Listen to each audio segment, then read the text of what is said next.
Assalamu alaikum everyone, myself Hamna and welcome back to my YouTube channel. And in today's video we are going to do a 3D art, and I have never done something like this before, so I'm a little bit nervous too, and I am also excited because till now it was just an illusion, a vision in my head and just an idea.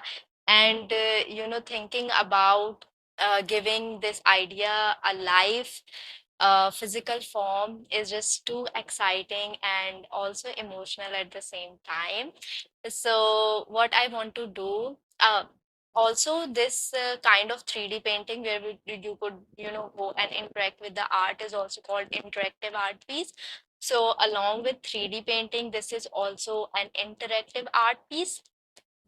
So what I wanted to do is that I wanted to incorporate sculpting, resin art, and oil painting. These are the things which I know how to do. So I wanted to create a piece where I could, add a little bit of everything I know. So for that, I came up with this idea of making this 3D painting. And what I came up with that I want to do is that I want to sculpt frame and then add that frame in the center of the canvas so that the canvas would act like a wall, and it would feel like that the frame is hung onto that wall. And then I want to add a painting, a vintage style painting in the center of the frame so that it would feel like that, oh, this frame is holding this image and picture. And then I want to add like beaded pearls and stuff so that you could interact with them, so it would be fun as well. And then in the end I want to add resin in the center of the frame so then that when the resin dries it acts like the glass of the frame. So this is the entire idea, and this is the first time I'm trying something like this, so I don't know if it would be a success or it would be a total disaster. But still I want to try it, and still I want to you know give it a try. I am optimistic about it. So, without any further ado, let's just begin with this video. So I am starting by making a stencil for my frame because the more I am moving towards professionalism, I am trying to measure things and make things accurate, because I am that kind of person who don't usually measure things. That's why my art pieces are usually not aligned. They have like not so very straight lines, but now I try to measure everything and make everything perfect. So for that I made this stencil first for the frame, because I wanted to see where the frame would go, how much thickness I want of it. So yeah, for that I made that stencil, and then I laid it onto the canvas, and then I traced out about how much thickness I would like, and where I want my frame to be. And then at the back of the canvas I added this gesso, because later on in this project I would be adding resin, and I don't want my resin to drip. That's why I added gesso in the back of the canvas, because in the front I did not prepped the canvas. And for the boning area of the frame I want to make it with the thermopoles and cardboards, because the canvas could not bear whole a lot of weight, and clay is very much holds weight. So that's why the skeleton, or you could say the bone of the frame, we are going to make it with the thermopole and the cardboards. So I also used the stencil I made in the start of the video or the start of the project, and that stencil come handy in every area when I wanted to trace out the exact shape from the thermopole, when I wanted to trace out the exact shape or the thickness of the frame from the thermopole. So I used that stencil, and it came very much handy. I am grateful I did that, otherwise I would have struggled a lot. And then with the thread I sewed this thermopole to the canvas so that it does not move. I have kind of trust issues, so I did not want to trust the glue solely. I wanted to secure it perfectly. That's why I did this tanka technique, and then I secured it from the back. And now we will cut out the thermopole boning area, but later on into this video I removed this thermopole area because it gave a whole a lot of thickness to the frame, and that was not the thickness I was liking. So that's why later in the video I would remove the thermopole. I would keep the cardboard only. And the filling I am currently doing with the paper, you can also use aluminum foil for that filling portion. And then I prepped my clay. I am using sculpting clay, and then I flattened it as much as I could, and then covered the entire boning, or you could say skeleton area of the frame.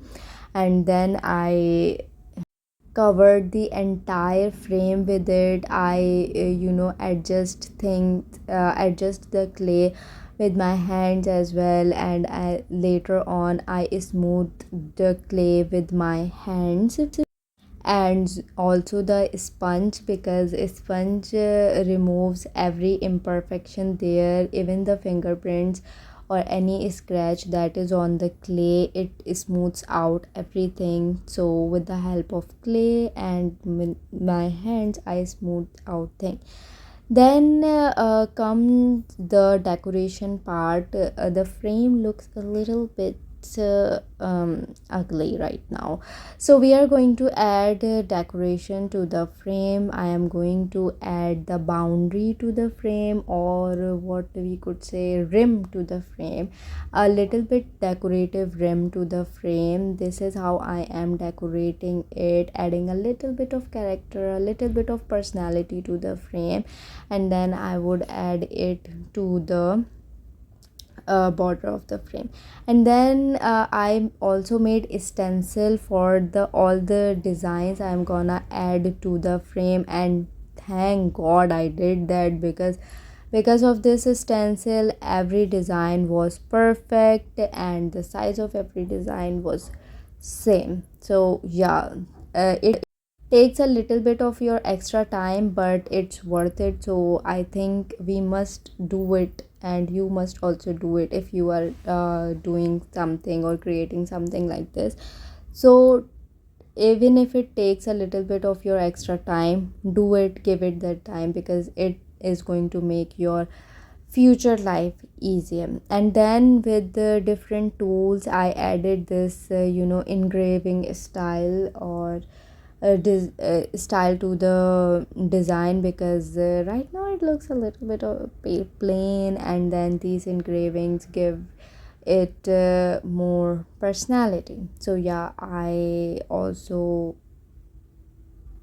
added a little bit of design into the design as well. And then I glued these designs onto the clay by using the German white glue. And German white glue is the glue I am using in this entire video, because if you have been watching my shorts of this project, you must know that I used the Alfie in this project on the thermopole, and it burnt the thermopole, and yeah, things were destroying a little bit.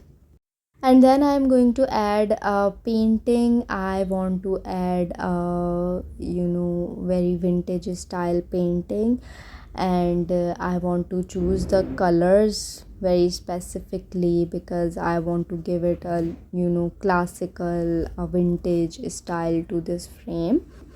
I won't be showing the painting in detail, because this is not just the painting video, because there were more things as well, like the sculpting part. In ahead we are also having the resin part. So yeah, I am not in showing in detail how I painted, what I painted, which colors I used.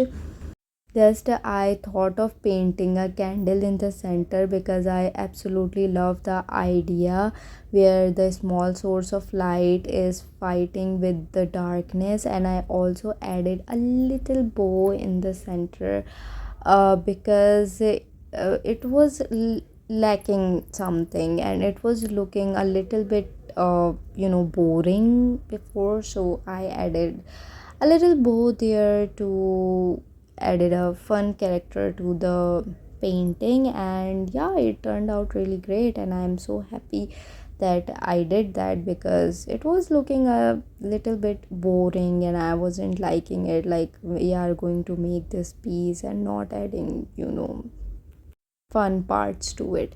And then to the entire background, or you could say the surrounding area of the frame, I did it red, and then I painted the canvas in gold.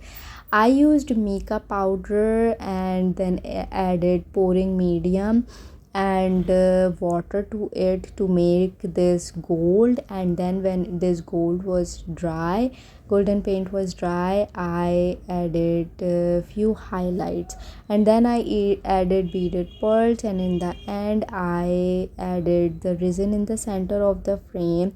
And this is the final result. You could actually interact with this painting, which is the most fun thing about this painting, and I absolutely love it, and I'm so proud of myself. So this is it. This was all about this video. I am so happy and so proud of myself that I gave this thing a try. It was just an idea, and I was so scared to try it because these art stuffs, clay and resin and all of these are pretty much expensive. Also the oil paint. So I was like, um, I don't want to waste any of this. I want this piece to work out. So thankfully this worked out. Thankfully everything turned out great. This is the first art piece of mine about which I could say that it turned out better than how I have envisioned it, than how it was in my head. It turned out way much better than that. And I want to do this again and again because I learned a lot of things. I was going back and forth, the things were destroying, I was fixing them, and then in those things and those destructions and fixation and construction, I was constantly learning, and I learned a lot. Like when I am doing only oil painting, I'm just sitting there doing what I already know.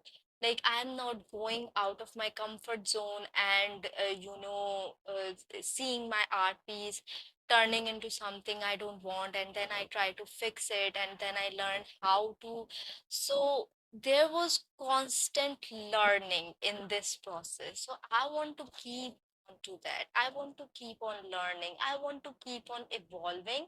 So that's why I would be doing more of 3D paintings, 3D artworks, and I want to come up with more crazy ideas in which I could come more and more out of my comfort zone. So this was it for today, and there would be more 3D projects like this in the future. Until then, Allah Hafiz.